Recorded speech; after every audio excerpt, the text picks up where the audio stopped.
अस्सलाम वालेकुम वरहमतुल्लाहि वबरकातुहू। सिलसिला अमराज़ निस्वां जारी है और इसमें एक मरूफ मर्ज़ अठरा भी है। अठरा जो है ये बांझपन की तरह अठरा ना कोई मर्ज़ है ना ही कोई अलामत है, अलबत्ता एक ऐसी हालत का नाम है जो ऐसे मर्दों औरत में पाई जाती है जिनकी औलाद पैदाइश से लेकर 8 साल तक मर जाती है। इस हालत का इस वक्त इल्म नहीं होता जब तक 2-4 बच्चे इस उम्र के अंदर ना मर जाएं।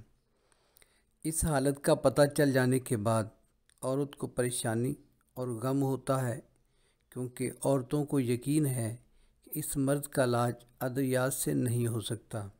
इसका ताल्लुक़ जिन्नात के साथ है या किसी ऐसी औरत के साए का असर होता है जिस पर जिन्नात या ऐसे अमराज का असर हो। इसी तरह भूत प्रेत और तवीज़ गंडों का असर भी ख्याल किया जाता है, लेकिन ये सब गलत है। इस हालत का एहसास आवाम ख़ास तौर पर देहाती औरतों में पाया जाता है।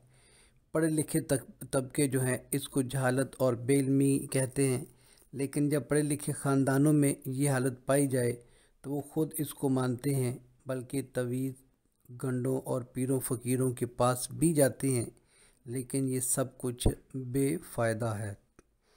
क्यों? अलामात में से ऐसी औरतों का जब बार बार मुताला किया गया तो इनमें ख़ास अक़साम की अलामात पाई गईं। मसलन पेशाब में जलन और तंगी, हाथ पाँव का जलना, तलवों में ऐसी जलन जैसे वहाँ पर ज़ख़म हो, अक्सर कब्ज़ और खुश्की, पेट में रहम के गिरदा गिर्द जैसे किसी ने पट्टी बांध कर जकड़ दिया हो, बाद को खारिज, फिंसियाँ, फोड़े, मुंह में दाने, गले में ज़ख़म, दायमी नज़ला और ज़ुकाम, आँखों में दायमी जलन, बाज़ के पेट में बाव गोला, इख्तनाकुर रहम के दौरे, तबीयत में गुस्सा, तेज़ी और किसी की बात बर्दाश्त न होना, अक्सर हर शख्स और घर भर से नाराज़ रहना, यहाँ तक कि किसी बच्चे पर भी प्यार मुश्किल से आता है।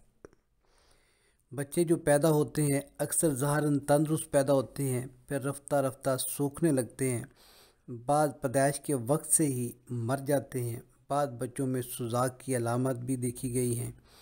बाद बच्चे पैदाइश के वक्त तंदुरुस्त होते हैं, मगर 3 दिन के अंदर अंदर इनकी आँखों में स्याही फैल जाती है और वो अंधे होकर मर जाते हैं।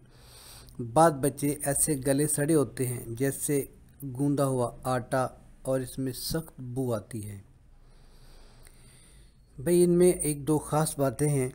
नंबर 1 तो ये है कि अठरा का मर्ज़ इन ख़ानदानों में पाया जाता है जिनमें मर्ज़ सुजाक का असर होता है। ये असर बाप की तरफ से औलाद में मुंतकिल होता है, बल्कि यूँ कहना चाहिए कि अव्वल बीवी पर असरअंदाज होता है और इसमें सुजाक या ऐसे दीगर अवारजात पैदा होते हैं जिनके साथ ही इसमें अठरा का मर्ज़ पैदा हो जाता है। ऐसे मियाँ बीवी अव्वल तो तंदुरुस्त जो है वो पैदा नहीं होती, अगर तंदुरुस्त पैदा होती है तो जल्द मर जाती है।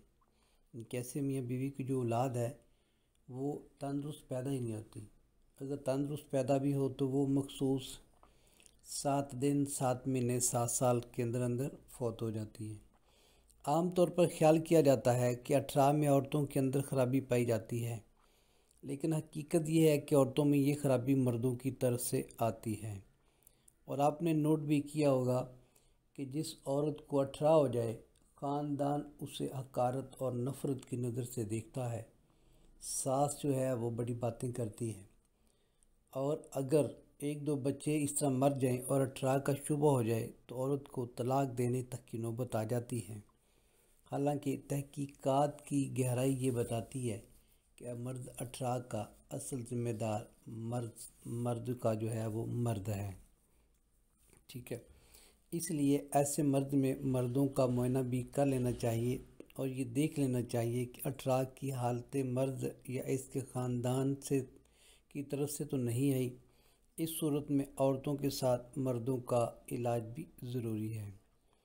इसके असबाब में सुजाकी जहर के असरात हैं, گرم اشیاء کا بہت زیادہ استعمال ہے یا جسم اور خون کے اندر گرمی کی شدت کا پایا جانا ہے۔ یہ انتہائی گرمی خشکی کا مرض ہے۔ اس کا علاج گرمی تری سے کرنا چاہیے تاکہ اضافی جو گرمی ہے وہ جسم سے خارج ہو جائے۔ گرمی کا علاج سرد چیزوں سے کرنا معاشرے میں تو پایا ہی جاتا ہے، جو کہ کم علمی، کم فہمی اور جہالت ہے، لیکن کچھ اطباء کرام بھی گرمی کا نام سنتے ہی کیا کرتے ہیں کہ ٹھنڈی دوائیاں دیتے ہیں۔ تو بھئی یہ علاج غلط ہے۔ میں اکثر کہا کرتا ہوں کہ اگر آپ نے ٹائر میں ہوا بھروائی ہے تو جو ہوا فرض کریں آپ 40 پر رکھنا چاہ رہے تھے، اس نے 60 پہ کر دی، تو آپ کیا کریں گے؟ اسے کہیں گے ہوا ساری نکال دو، یا جسٹ یہ کہیں گے کہ 40 کر دو؟ اگر 40 پریشر آپ کروا لیتے ہیں اور اضافی پریشر ختم کر دیتے ہیں، اضافی پریشر کی ہوا نکال دیتے ہیں، تو یہی عقل مندی ہے۔ لیکن فی زمانہ صدیوں سے یہ جہالت، یہ غفلت یا یہ لا علمی آ رہی ہے، اور دکھ تو یہ ہے کہ اگر عوام تک ہوتی تو ٹھیک تھا، لیکن یہ وہ لوگ جو 20 30 40 سال سے عمریں گزر گئیں طب کرتے ہوئے، حکمت کرتے ہوئے، مگر جو ہی کوئی مریض سامنے آتا ہے، ہاتھ پاؤں جلتے ہیں، پیشاب میں جلن ہے، گرمی بہت ہو گئی ہے، تو افسوس اس وقت ہوتا ہے کہ جب انہیں سرد ادویات دے کر ان کی گرمی کو بہت زیادہ حد تک جسم سے کم کر دیا جاتا ہے۔